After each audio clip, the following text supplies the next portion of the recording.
I am loving the amount of people that I'm seeing coming on to the call, and I can share my screen in one moment. We do have some wonderful stories that will be shared today, and a few people expressed that they wanted to share anonymously, so I'll be reading those stories for us, and we look forward to everyone jumping in and adding to that segment.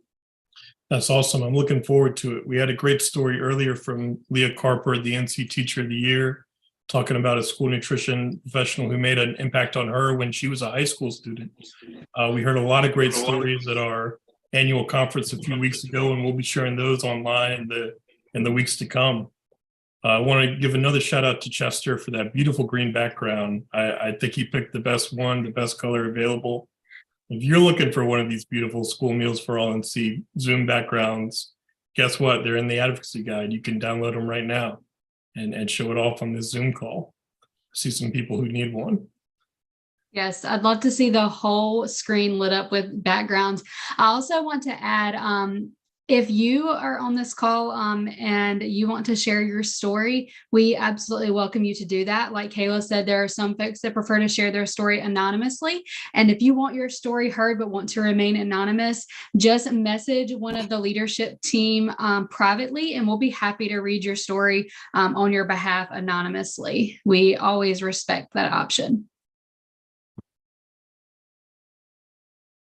Thank you again to Gretchen and Ruth and Sarah for being here and speaking up. I see some other familiar names like Lynette, and I know Beth from Cumberland was here earlier. So let me just say a personal thank you, guys. I see Lynn's name on here. Thank you guys for the work you do. We're so appreciative that you're making these programs happen and feeding these kids and make sure they have what they need. We're with you.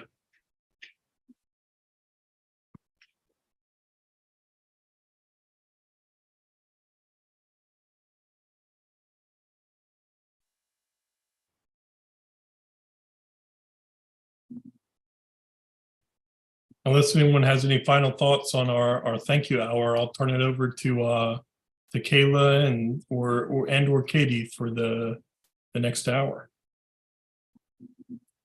Wonderful. Thank you, Andrew. And yes, if anyone has any more thoughts, I don't mean to cut you off. Feel free to jump in. I was about to share my screen, but let me move it to my other desktop first. 1 second.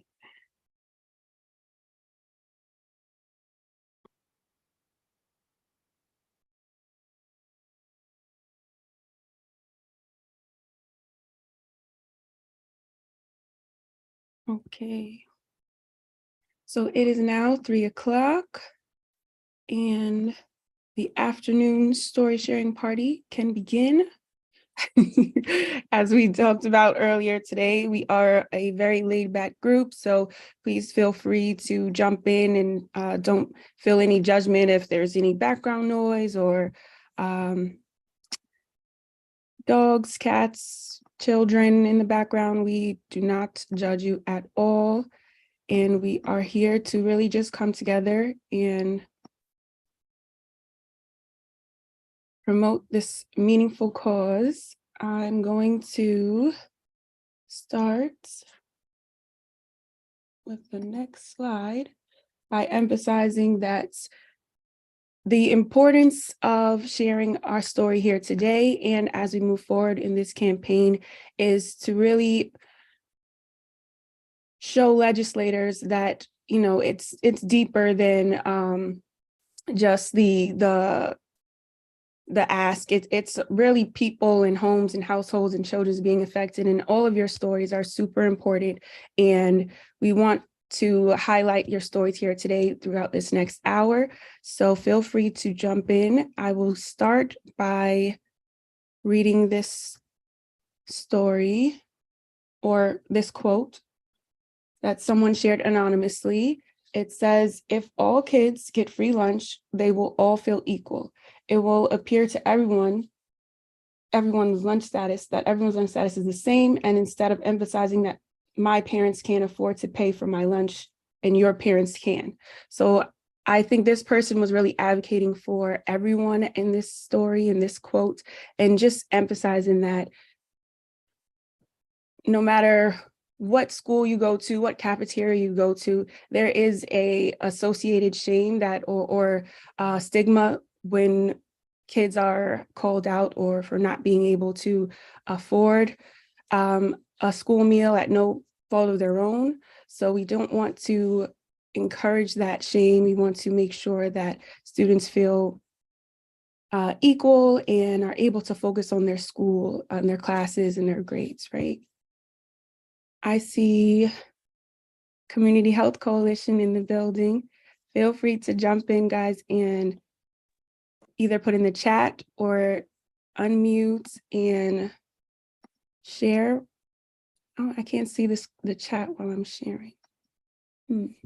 I'll monitor it for you, Kayla. I got you. Nothing so far. Okay, gotcha. Hey, Wonderful. Kayla, how are you doing today? Good. How are you, Joshua? I'm doing wonderful, thank you. So I'll go ahead and begin maybe. Wonderful. So today we had a very great day. We were at the Capitol here in North Carolina. So we went to see different legislators, visited their offices, and tried to talk to them about the importance of free meals for all our kids here in North Carolina. And we've done a few interviews that we did today, I think with ABC 11 and different ones around here in the Larry Durham area.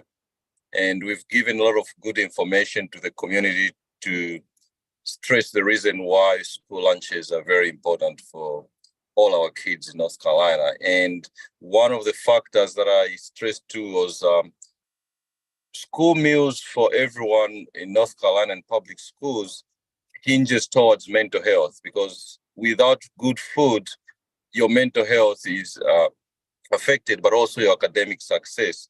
So I'm looking forward to sharing those links that are going to show different issues that we discussed about here today.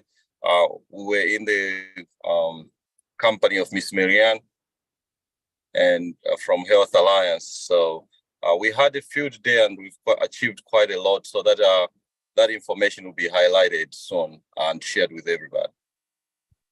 Beautiful. I'm glad to hear that. That is a wonderful addition to our day of action. We're sharing more stories with these interviews. Glad to hear that. Thank you, Joshua from Mount Carmel Helps. Dolores, I see your lips moving, but I can't hear you if you're trying to talk. So sorry.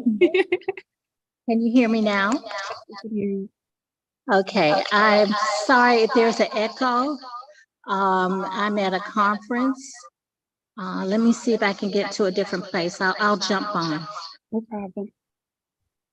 Kayla, Carmen posted in the chat, food security is important. When children do not have to worry about substance, their minds can focus on tasks to comprehend and thrive. Absolutely true, Carmen. Yes, amen to that. That's what we want. We want our children to be succeeding in their academics and focusing on their after school programs, their sports. And I'm sure in the Youth Power Hour, we will hear a lot of the student engagement and also supporting that notion as well. I'm back on, Kayla. Can you hear me? Yes, go ahead, Dolores. I can recall even my school days, which been a couple of decades ago. I guess I'm one of the seniors on the call, but I can say I remember how powerful it was when we had our moment to have our lunch break. We ended up using that time to socialize. And during those days, it was a very small elementary school that I attended, and everyone knew all the parents. So our cafeteria workers, from the director down to the person who washed the dishes, they all knew us by name. They knew our parents. They even knew if we ate our food, because they were going to tell our parents that we didn't eat that day. So it was just a very fond memory, and I totally enjoyed that part of my life.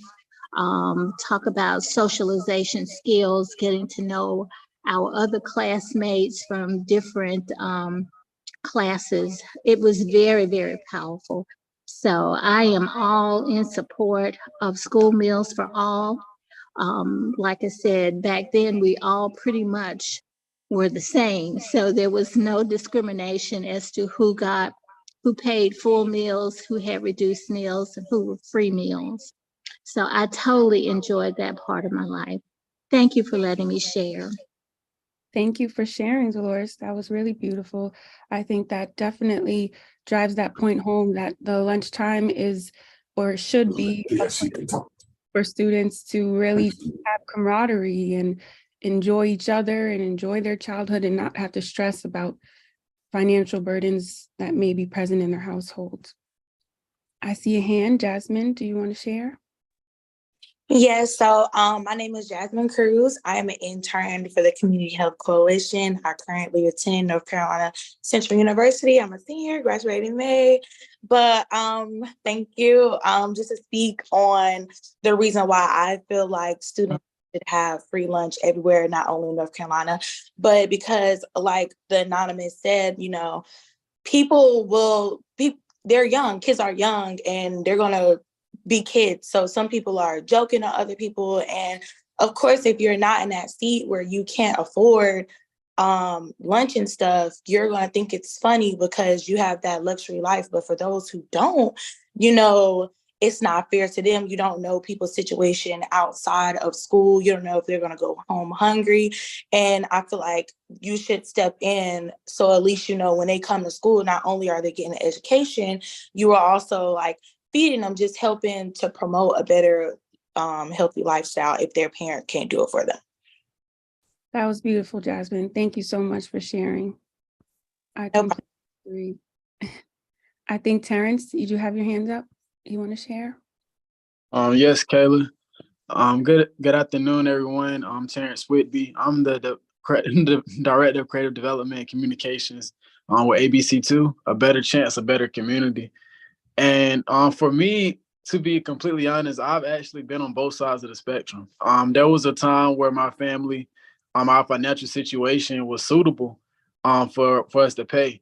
And so I was, paying. I was fortunate to be in a situation where, we could afford it at the time to do that.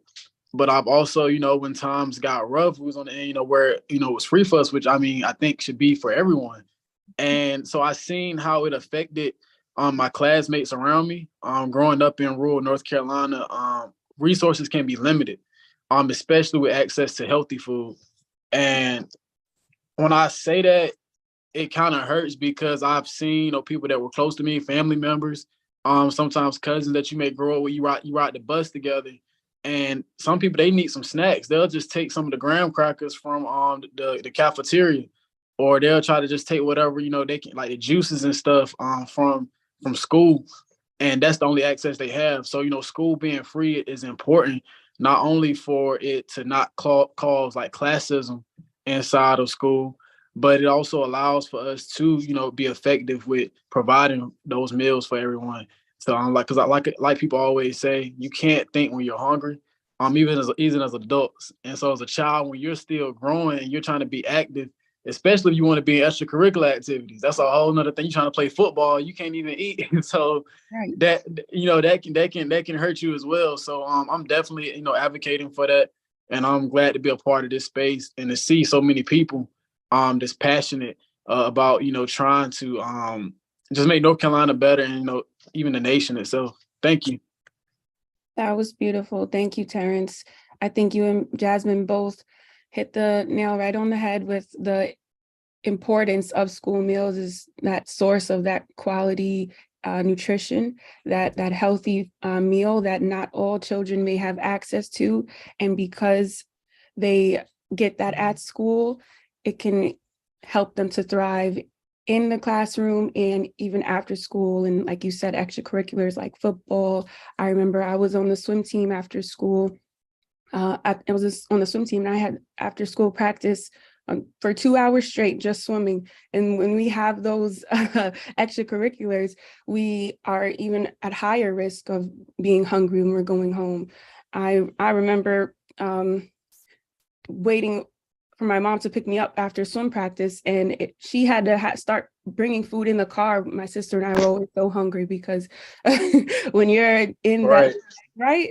When you're in those extracurriculars and you're in school, your need for food and nutritious food at that is super important. I don't mean to go on.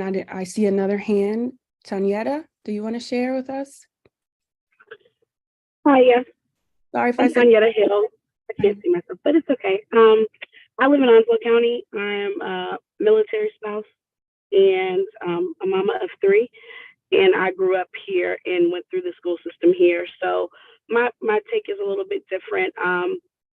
To society, military has money. So, you know, we don't even get the option to have free and reduced lunch for our kids. And I know society thinks the military has money, but that's not always the case. A lot of times we're a one household income due to deployments, and you know, one parent has to be home if the other parent is going to have to be gone at the drop of a dime, depending on what's going on in the country, right? So that's not always the case. Like, our kids can't get free and reduced lunch. There is times where, you know, even myself, like if I don't go grocery shopping, gosh, I forgot to go grocery shopping, my daughter might have to figure it out the next day because she's not afforded free lunch. And in the beginning, she didn't realize that she didn't have free lunch. So every day she's going in there racking up this bill. And then one day she gets her lunch and they're like, "Oh, I'm sorry, sweetie, you owe too much money." And she's like, "Mom, I didn't know that was a thing. Why can't we eat?" And it's like, okay, the politics of it all, right? And that's just from a kid's point of view. Why can't I eat? At its simplest form, why can't I eat?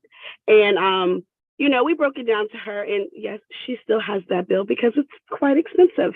They let her go, and not just let her go and get regular lunch. They let her get snacks. They let her get like extra things. And so it was like, wait, who's going to pay for that after you guys let her? But nevertheless, also I was going to say, here in Onslow County, we have had a lot of parents complaining about the type of free lunch that their kid gets, and like just the quality is not there. And then we see other counties where the quality of food is so much better, but because we are considered a rural area, we don't get as much money as like other places. So that affects our school lunches as well. So I just hope that we can bring awareness to that and get quality free lunch for every child at every school. So that's all I got. Thank you. That's beautiful. Thank you for sharing your story. That was a testament to the statement that we have been repeating all day and that we will continue to stress throughout this hour. Your stories are truly powerful. That was very, very beautiful story to share. Thank you so much, Tanyetta, because that even that your daughter's perspective of in its simplest form, why can't I eat, is so powerful. We don't want our children to be worrying about why they can't eat. We want our children to be worrying about how can I get a 100 instead of a 99 on that next math test, right? So I'm going to be quiet and let Mr. Robert talk. Please share your stories, everybody. Hello to everyone. I love the forum. Thank you. I come from a dual perspective. As a father of a 13-year-old in the 8th grade, she goes to public school here in Jacksonville, North Carolina. So from some of you not familiar with Jacksonville, North Carolina, Camp Lejeune is one of the biggest amphibious bases in the United States.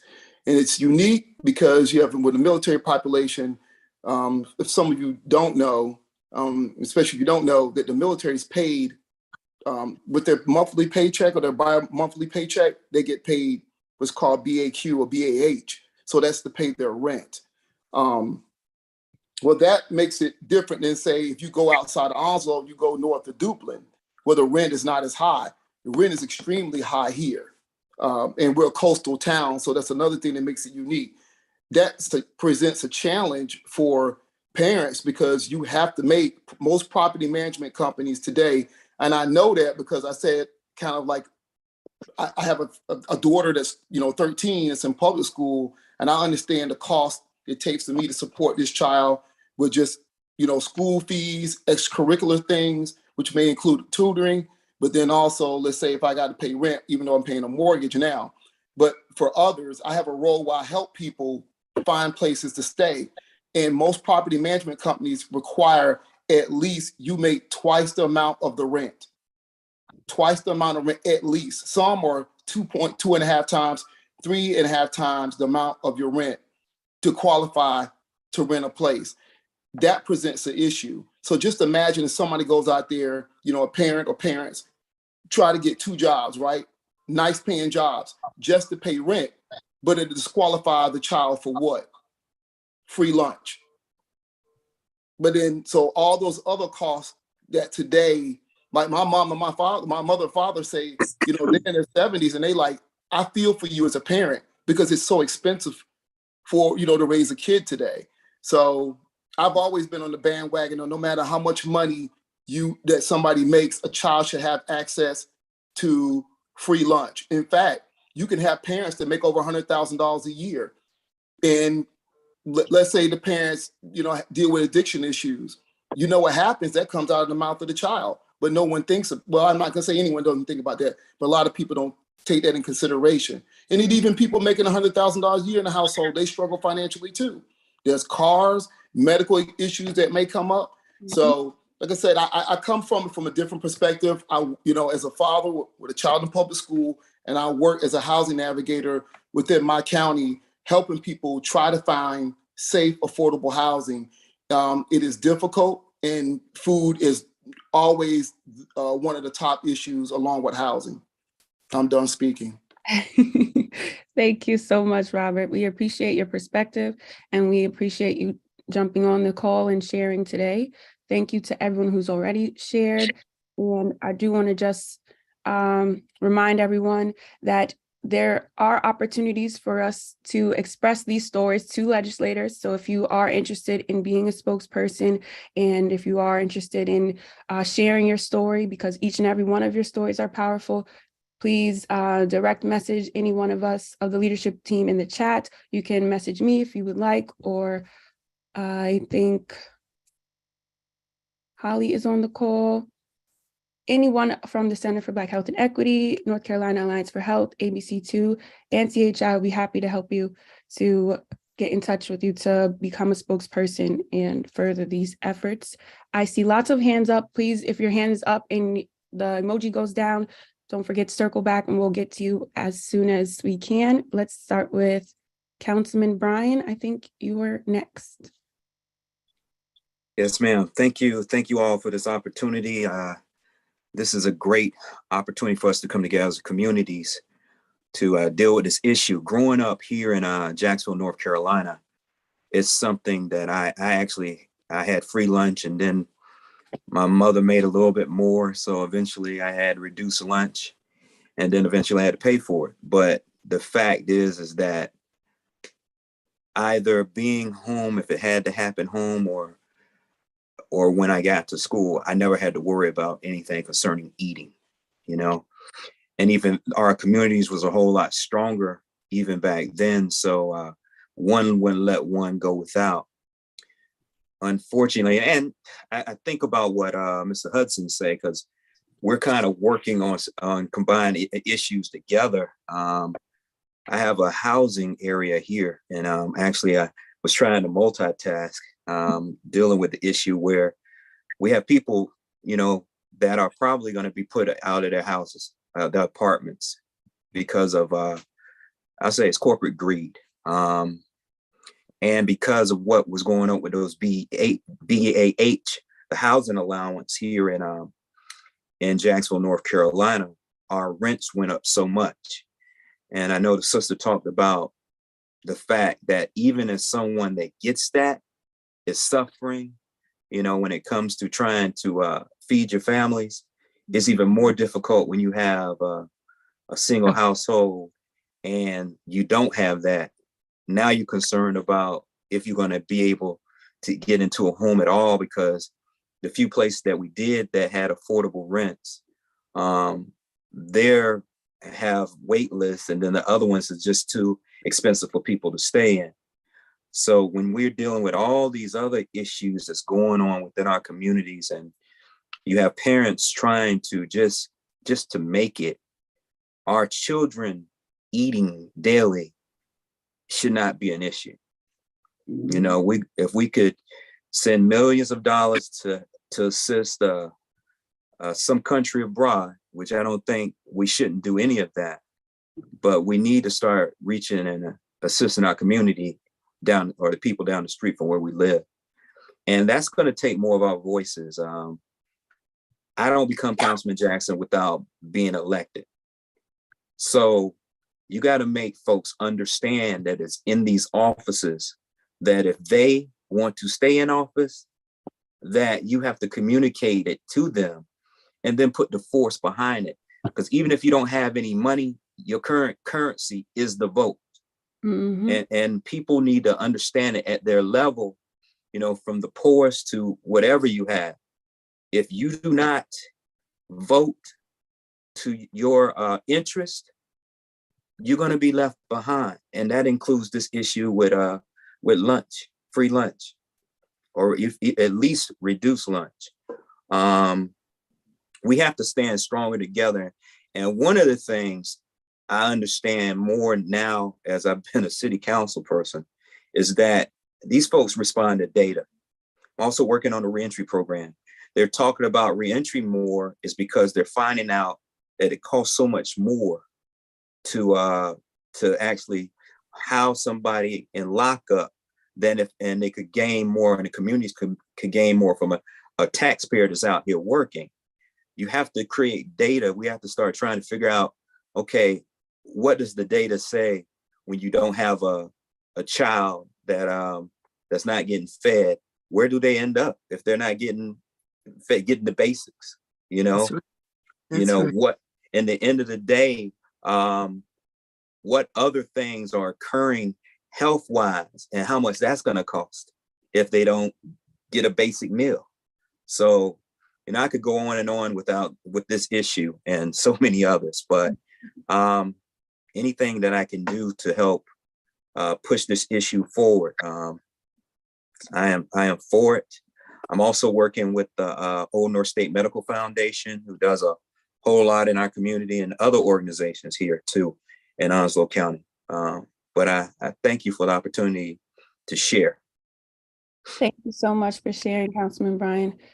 We really, really appreciate all of your stories, perspectives, and we hope that you will follow up to document your stories and voice these stories to legislators as well. I completely agree with you. We should not be having these issues of where our children are going to get their next meal, or even if we do, like you said, if we do have some households who can receive reduced lunch, or if they are receiving no cost lunch, their household still might be under a financial stress and be experiencing financial burdens that can be alleviated through no cost breakfast and no cost lunch provided in every school, public school in North Carolina. So I'm very happy to hear your story, Councilman Bryan, and I would like to pass the microphone to Vivian. Are you ready to share? Hi, Kayla. My name is Vivian Jackson. I'm with the Community Health Coalition, and I'm a co-worker of Dolores Blue. I would like to share a story when I was in school, which was several decades ago. I went to school in Georgia, and when I was in school, they had a program called Title I. With Title I, there was kids who was getting free lunch, and there was kids who was paying for theirs. And during that time, what I saw and what I felt was that the ones who was getting the free lunch, they felt different. They separated themselves from the one who was getting paid lunches. They thought that those students was better than them. And that is a bad place to be in. Mm-hmm. So I'm advocating for all kids to get free lunches so they will all feel the same. Thank you. Thank you for sharing that. I think we're right there with you. And I'm glad to see so many people in support of this. Miss Motto, are you there? Would you like to share next? Motto. That's you, Carmelita. Hello. I know, I think your name came up too. Hello, yes. My name is Carmelita Spicer, aka Motto G Play. I am with Community Health Coalition, and I'm a co-worker with Dolores Blue. I'd like to share my story. I actually grew up in a small town in Moore County in a segregated school situation in the early 50s.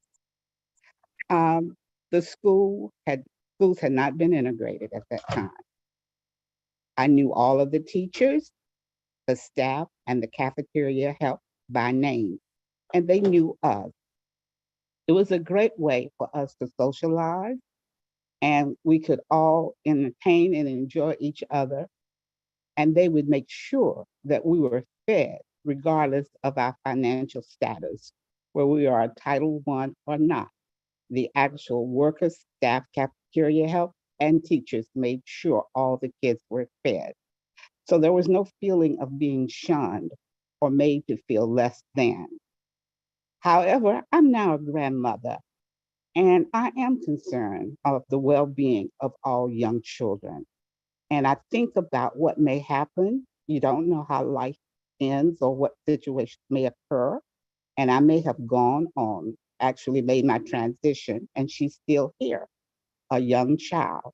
And I would like to know that regardless of her parent situation, and I'm sure it'll be fine, but we don't know, I would like to know and feel that she has a free lunch.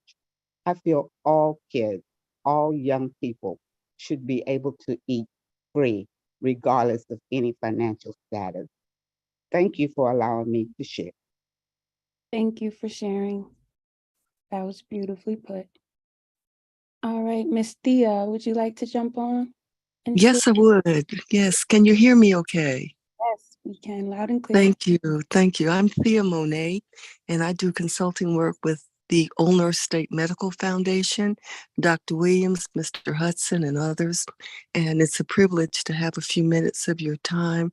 I sit here remembering a conversation where someone said, the meal this child is getting in school is the only meal they're going to get today.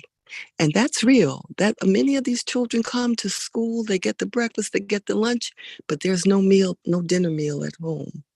That's the kind of thing I think we have to keep in mind, that North Carolina has this motto, we want to be rather than to seem, and we want to take pride in living up to it. But when you ask yourself, if there is a hungry child somewhere, how can the question ever be, we won't feed them? I think in terms of some of the comments that have been made here this afternoon, and how we as Americans claim, we come from the greatest country in the world. This is America. How can America be the greatest and have hungry children? This does not, the two don't go together. I think about the mind, the body, the spirit, and the fact that what happens in that school, and many of you have attested to it, what's happening in that school is going to develop the footprints that this child will take into the future as a way of defining oneself, as a way of feeling able, as a way of feeling important, as a way of feeling I'm somebody and I can learn anything. All of those things are going to be developed based on those experiences in that school. Teachers come in there, many of them well prepared, wanting to give to the children, wanting to help them to achieve their greatest potential.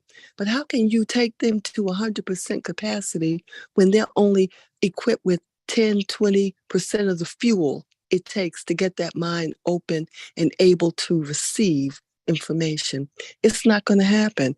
And like little babies who will scream and cry when they're hungry, they want to be fed. Some children will act out. Some children will become aggressive. Some children will completely withdraw. I think we have a moral obligation to make sure all our children are fed, to make certain that they get those breakfasts, those lunches at no cost. And we can do it. This is America. And my belief is that we cannot apologize for asking for too much. Someone mentioned the money goes elsewhere. The money can come home too, and we can make a difference in the lives of these children. Thank you again on behalf of the Old North State Medical Foundation. Thank you, Ms. Thea. Thank you so much. I think that was wonderfully put. I was looking for my emoji to do applause because multiple times as you were talking, because I was in agreement with you. So thank you so much for sharing. You're welcome. What would you like to share next? Hi, my name is Chantel Campbell. I'm an intern with the Community Health Coalition. I went to school in Winston-Salem, North Carolina, in Forsyth County. And all throughout my years in school, I never qualified for a free or reduced lunch. So my parents always had to give me lunch money if they had it. So I feel like just because, someone doesn't qualify for free or reduced lunch doesn't mean that they can necessarily afford to give their child lunch, because it was numerous times where they just didn't have the money for it. And I just went to school all throughout the day with not eating anything, and I would have to wait till I got home to eat. So I feel like it's really important that students have access to these free meals regardless of their parents' financial status. Thank you so much, Chantel. That was a great perspective as well. I completely agree with you. I was also one of those children where you didn't quite qualify, but you still struggled. And I think there's a lot of children out there right now in schools that are hungry, that we are advocating for. And it's beautiful to see your perspective and hear your story today. All right. I think Robert Hudson, I think you're next if you're ready to share. Oh, I can't hear you, but I do. Yes, I do remember you spoke earlier. Sorry. There's a young lady from Jacksonville, and she's on the cell phone. I think she wanted to speak. She dialed in from her phone. Raise her hand. No Miss problem. Sawyer. Thank you so much. No problem. If you want to speak, Miss Sawyer, you have the floor. I apologize. We didn't consider people who aren't able to use the emoji. So if you are on the phone, feel free to just jump in whenever there's a lull. And we will have another opportunity as we move forward for you to jump on. Okay. Ms. Gloria, if you are ready to share, you can do so. Yes, thank you so much for giving me the opportunity to speak. I'm Gloria Goodwin. I sit on the board with the Old North State Foundation. And I just wanted to take a moment to reflect on my personal story. I was a child of segregation and had to ride the school bus a very long ways to my school. We passed many other schools that I was not able to attend. But one of the things I wanted to mention, the faces of those beautiful workers that we saw, our cafeteria workers, were usually besides our parents when we had to go to school very early. It was the smiling faces of those wonderful lunch care providers. And they always made you feel so special.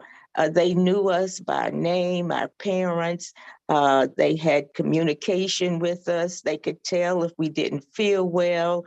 I can remember one day I went through the line and I had sniffles, and the cafeteria worker took me aside and gave me a little cot. I'll never forget it, and allowed me the opportunity to rest there. She took my temp, and she went over and beyond.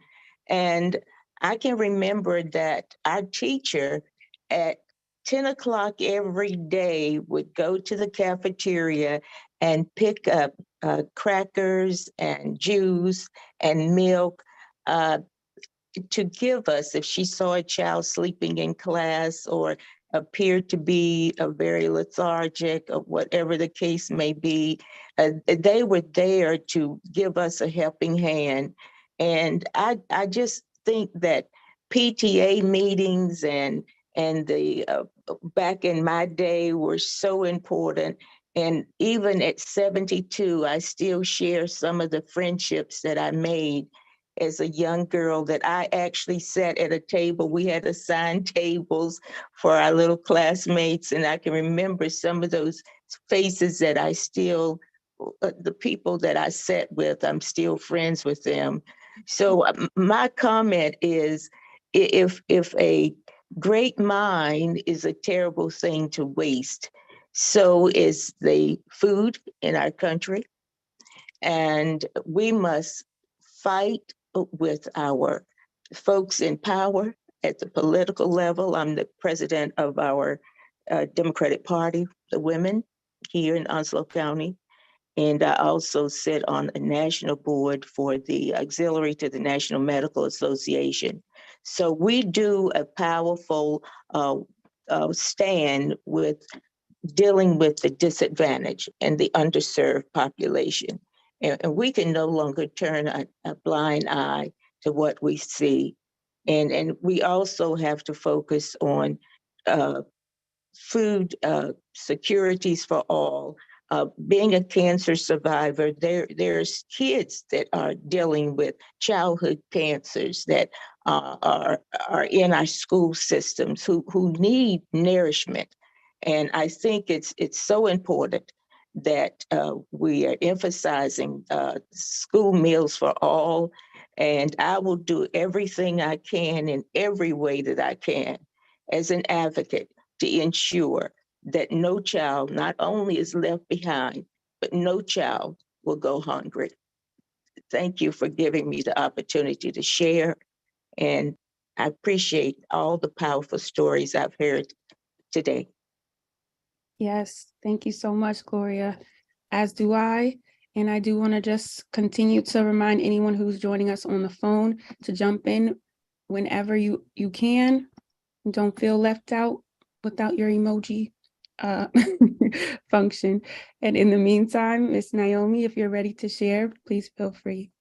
Yes, good afternoon. My name is Naomi Thompson. I'm here in Jacksonville and along with Old North State Medical. And I just kind of want to pipe in and say that I was a school social worker in the Onslow County school system for about 4 years. And then I did homeless education in the school system for about 3 years.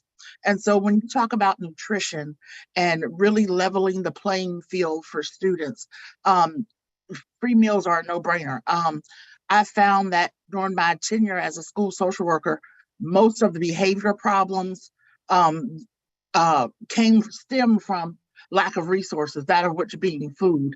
So much to the tune that here in Onslow County, we have a program through United Way. It's called CHEW, and that's Children Healthy Eating on the Weekends, where we do the backpacks and send them home with students over the weekend so they can have some nutrition. And so I'm just so glad you're providing this forum so we can really talk about it and see how bad this problem is. Because like I said, while I worked in the school system, you can trace behavior, you can trace academic performance. Students can't compete for after-school activities if they're hungry and just don't have the stamina. So, providing meals to everyone, I think it's important, just for the betterment of our whole society. So thank you.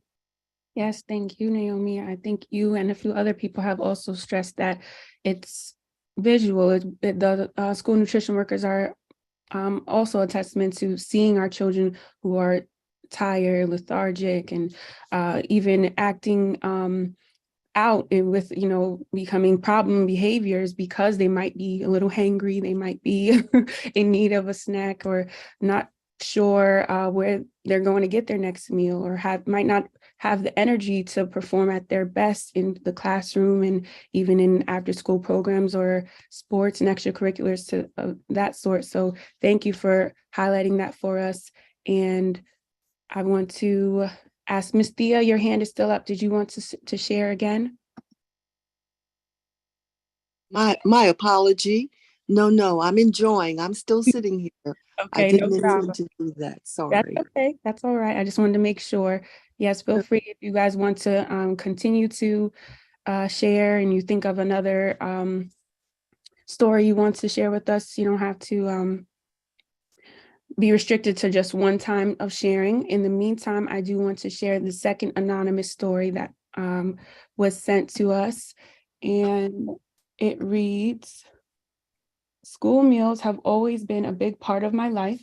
Growing up in schools, I always heard stories of kids who had to pay for their lunch daily, but sometimes couldn't eat at school due to them not being able to buy lunch. I think it would be beneficial for students to receive free school meals because we don't know if they get a meal when they go home." And that was an anonymous story that just also emphasizes the power behind each of one of our stories, and that all of our stories matter to making this effort successful. Dr. Williams, I heard you. Did you want to jump in? I heard you in the background, but I also see another hand, Miss Catherine. Feel free to share, Miss Catherine. Hello, all. Thank you for this forum. I think it's very important. I grew up in a household unlike many of these stories. I never even thought about worrying about other people having money for their food. I always had a lunch. So just sharing a different perspective. What I did start paying attention to food was during the pandemic, when I was a volunteer at the local middle school, filling bags for the kids off the buses. And I got to work with the kitchen staff, an opportunity you don't get under usual circumstances. There's too many rules, and I approve of the rules for keeping people out of schools where children are. But they were relaxed. I got to be a volunteer in the school cafeteria. And I'm going to put a vote in that says we ought to ask for even more, because the quality of the food they were sending home with our children, our grandchildren, was not good. Let me say abysmal, but I can live with not good. It was an experience to realize that Cocoa Puffs and chocolate milk or Pop-Tarts at nearly every meal. There's a lot of room for improvement. Let me end on that. So not just any free meal. Let's demand a quality meal. Thank you very much. Thank you, Catherine. Sorry, Kayla, I just want to jump in and say I really appreciate that that input and your insight, Catherine. I will say that something that I've learned recently is that Pop-Tarts that are formulated for school nutrition programs are specifically formulated for those programs. So while it might say Pop-Tart, it's not going to be the same as the Pop-Tart that you pick up off your store shelf. And I just saw Gretchen come in.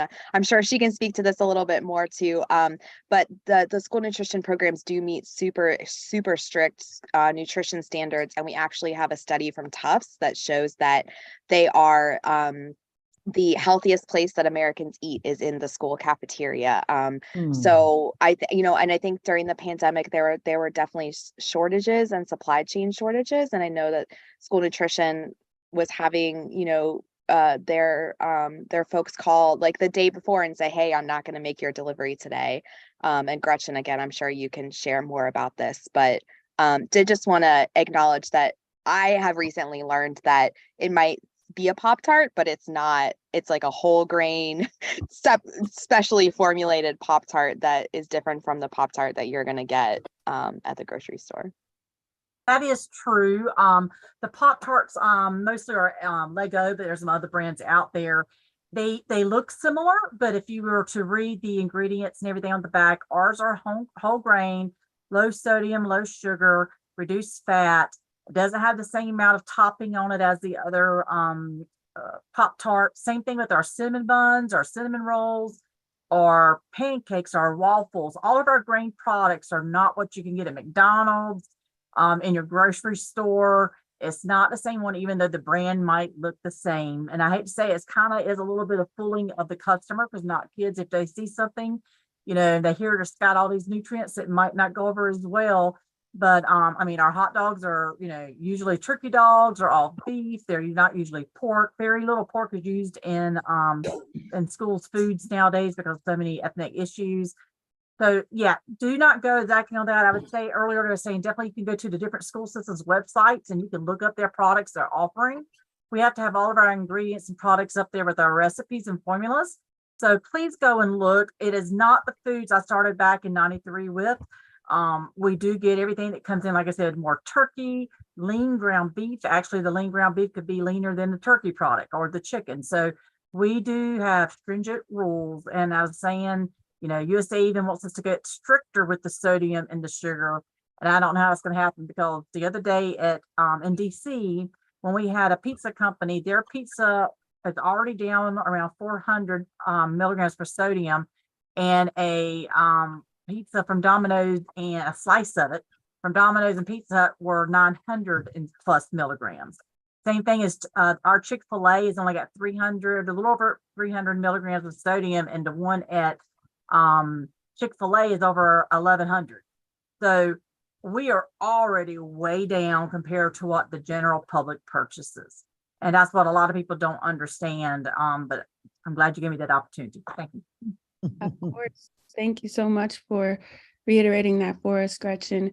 I think the consensus that we all have here today is that we really prioritize and see the value in providing healthy meals to our children, regardless of their household income.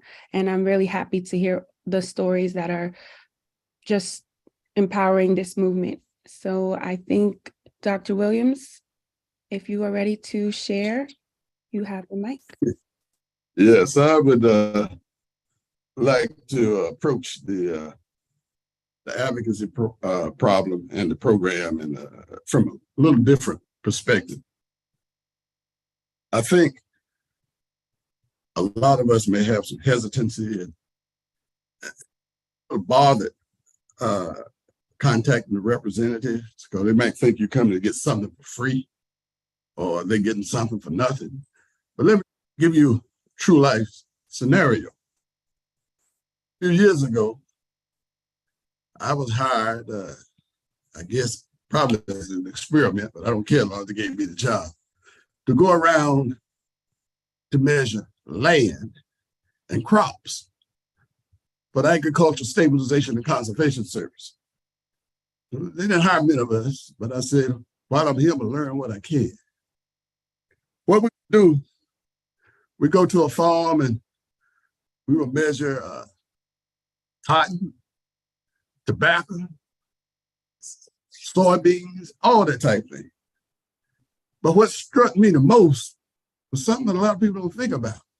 They would take land out of production and say, this is for the soil bank. And they got paid for not farming. Now, some people say feeding these kids is welfare. You tell me what's more than welfare than not farming and get paid for. So I'm saying this to say, look, have no hesitation to go talk to these representatives, because these kids need it. They need it, and it's due to them. And another thing, a lot of people say, hey, food stamps and all this government food and all that, this is a giveaway. Think about it. These programs are helping the farmers just as much as they're helping the recipients. So I'm saying, everybody, contact the representative. Don't be afraid, and they have no hesitancy, and you shouldn't have any remorse, anything, because what you're doing is the right thing. Thank you. Thank you, Dr. Williams. That is a wonderful reminder to use your voices as we're moving forward in this effort, and do not hesitate, like Dr. Williams said, to go speak to your legislators. We're happy to do so with you. We're happy to help you and empower you as you go through those steps as well. Feel free to direct message us or put any questions in the chat if you are interested in doing so and you would like some assistance. Ms. Carmen from Community Health Coalition, you have the floor whenever you are ready to share.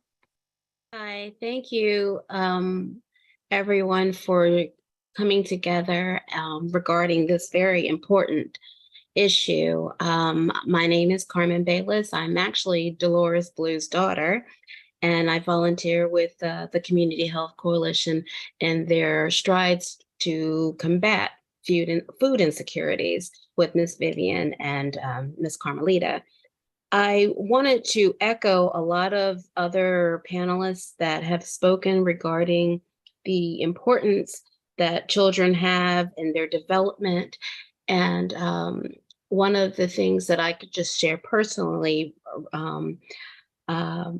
my aunt who has just passed was actually, she was a lunch lady in her hometown, and it was a key thing that was brought up during her homegoing service, that many children that she had served through her years remembered her kindness as they tried to handle their school loads and different things of that nature.